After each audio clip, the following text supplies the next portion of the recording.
大家好，这期视频我来整点实用的东西。简单来说，就是我给我的服务器配了一个24小时在线，而且懂技术代码的 AI 机器人。我把它接到了电报上面那个不是那种只会干巴巴聊天的玩具哦，是可以直接听懂我的人话，然后转化成真实的那种命令去查我服务器的状态甚至可以帮我重启服务那些。最厉害的是它拥有记忆功能，那么下次我直接跟他说按老规矩办的话，他立刻就可以听懂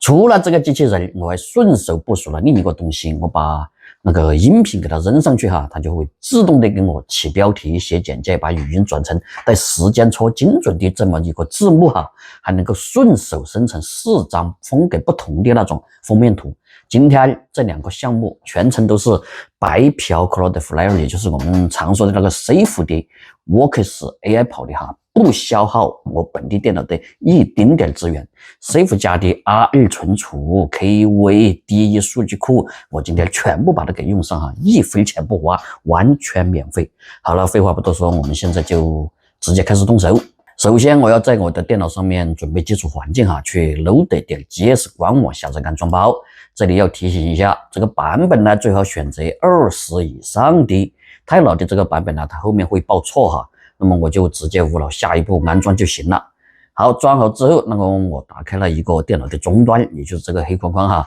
那我可以先来验证一下，输入这行命令回车，只要能够弹出版本号，那就说明没有问题了。接下来我还要装一个叫做 Wingley 的东西，这个是Safe官方它出的命令行工具有了它我才能够在这个本地电脑上面指挥云端。这里稍微等一下进度让它跑完了之后我同样来查一下版本，那个屏幕上面它出现了 4.87.0 的这么一个版本号，那就说明成功了。环境有了，现在我要把终端和我的 Safe 账号绑在一起，那我就输入这个命令回车。这个时候我的浏览器它就自动弹出了一个页面也就是 Safe 的官网。在这里勾选我的账号，然后点击查看权限，再点击授权，页面它提示已经通过了身份验证，这就说明这个网页端搞定了。切回到终端，你看这边它已经显示登录成功了好，那么现在我正式的来创建第一个 AI 代理项目，在终端里面输入这行命令，意思就是告诉 Safe 让他帮我建一个项目并且用官方最新的智能体模板。那么它会自动的下载需要的包，中途呢它会问我几个问题第一个就是问我要不要添加文件，这里直接选回车 Yes 就是这个 Yes。 第二个呢，他问我要不要用 Get 进行版本控制，我也是直接按回车Yes。 第三个他问是不是现在立刻部署，这里我就选了个 No 千万不要急着上云端，我们要先在本地把框架跑通了再说。建好了之后，我进入这个项目的文件夹然后把项目需要的依赖包给它装一下，这一步非常的快这个装完了依赖，我就可以启动本地的测试服务了。这个时候我看到这个终端它刷了一堆的文字，最后给了一个本地的地址 http://5173。我把这个地址复制到浏览器里面，打开一个 AI 聊天的默认页面，它就出来了，顶部写着已连接。我随便发了几个字过去，发现这个 AI 它没得反应半天不说话。为什么？因为这只是一个空模板还没有接通大模型。但是只要能够看到这个网页，就说明底层的代理环境它已经彻底跑通了。接下来我点开项目文件夹，进入到 src 的目录，找到了 server.ts 这个文件打开它，把里面原来的代码我直接 Ctrl+A 全部清空删除，然后我把准备好的专用代码给它复制粘贴进去保存。接着我回到项目的根目录找到 Wingley 的配置文件，同样的操作，打开清空原来的内容，把我准备好的这个配置文件呢代码给它粘贴进去，然后保存。代码换好了，那我要测试一下换的对不对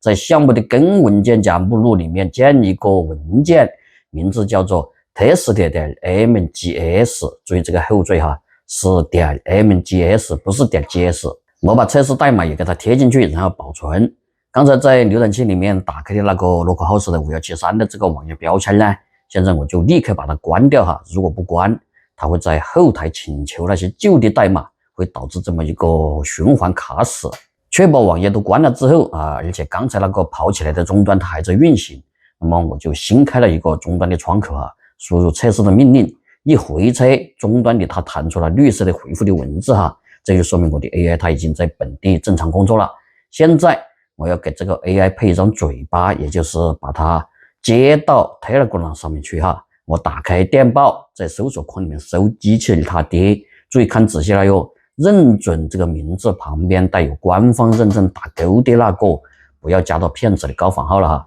点进去开始对话，发送新建机器人的指令，他让我给机器人取个响亮的名字哈，然后他又让我设置一个唯一的用户名，而且必须要求以 BOT 这3个字母结尾。搞定了之后，他发给我一大段话哈，里面有一串很长的字符，这个就是 API token。这个东西呢，就是我的机器人的命根子了哟，千万不能泄露给别人。我先把它给复制保存下来。现在我切回到终端哈，把这一串密码要拿给 Safe 的云端。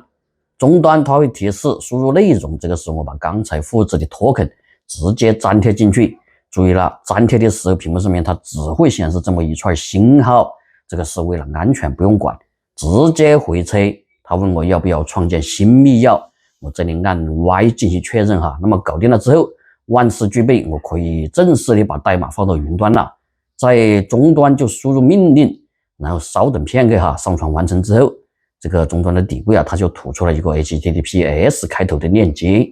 然后我要设置一个 webhook 啊，其实很简单，我把这一段网址给它拼一下。前半段呢就放我的 token， 后半段 URL 后面就放我刚才部署出来的那个 Safe 的链接。拼好了之后，把这一整串的网址直接给它复制到浏览器地址栏里面，一回车，这个页面上显示 OK 处webhook 已设置，那么就大功告成了。这就说明了这个机器人它已经成功的记住了 Safe 的地址了。现在我的电报机器人已经能够回话了。但他还是只会口嗨呀，光会说碰不到我的服务器，所以最后一步我要让他和我的真实的 VPS 连通。我登录到服务器上面来，我要给这个服务器装一个极其轻量的探针，先来把基础环境更新一下哈，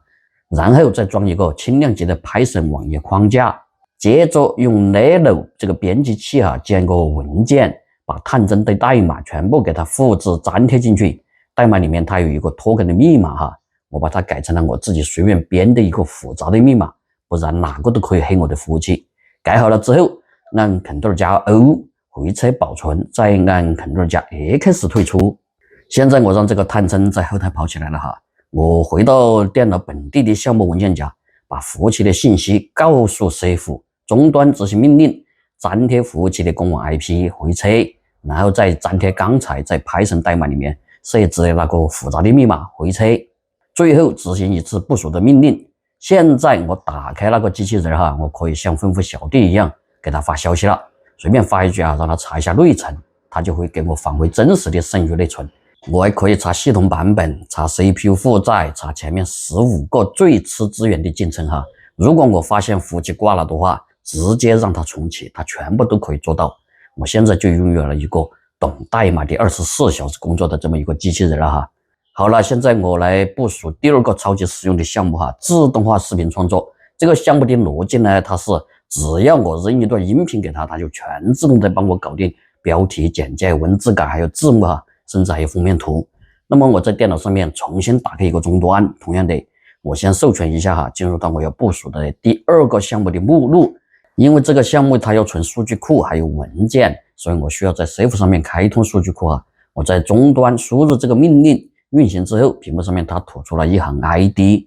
把它复制下来，然后打开项目里面的文格的文件，把原来的这个 ID 替换成刚刚复制的这个，然后保存。接下来初始化数据库里面的这个表结构那我先初始化本地的，然后再连接到 Safe 的云端去初始化线上的。中途他问我是不是要确认，我直接按 Y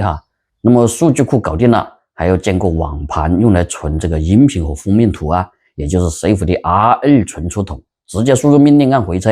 基础设施全部就已经搭好了直接一键上云。跑完之后，同样给了我一个 HTTPS 的网址，点开这个链接，我看到了这个工具的网页界面了。我来先简单的测试一下它到底好不好用。那么中间它有一个可以拖出来上传音频的框框，可以选择声音是中文还是英文的，或者让 AI 自动识别哈。那么还可以选择生成的字幕是中文的还是英文字幕，旁边还有一个简单的模型选择。我先传一段短的音频上去，然后点击开始，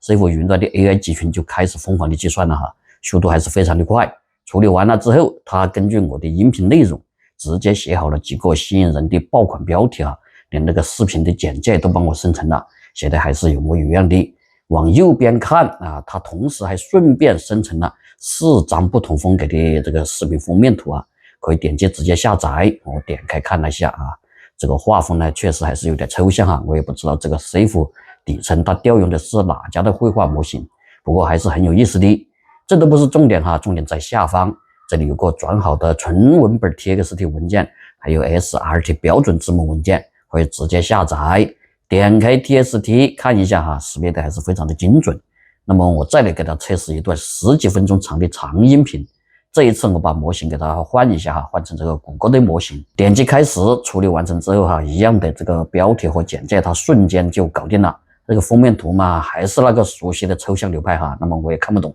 我打开这个长音频，它转出来的文本密密麻麻写满了字哈，非常的震撼，转录极其的准确。看来这种事情呢，放在水浒的云端的高级 GPU 上面去跑呢，它就是爽哈，不断精准，那个速度还很快，根本就不占本地的显存。再检查一下字幕文件，这个时间轴呢全部都有，对得严丝合缝的哈，它断句也处理的比较自然，可以直接拿来用。好了哈，这个就是我今天利用 Cloudflare Works AI 构建的2个非常实用的项目了哈。那么你会发现哈，一旦掌握了这种边缘计算加大模型的玩法哈，能做的事情它就非常的多了。除了我今天这2个项目呢，你还可以做那种跨语言的自动翻译机器人，做自动邮件处理中心这些等等等等哈。可以说 Works AI 发展到现在啊，它已经成了构建自主智能体和实时多模态应用的核心了哈。最关键的是，普通人也可以无门槛、零成本的使用这一套架构啊。如果大家在部署的过程当中呢，遇到了什么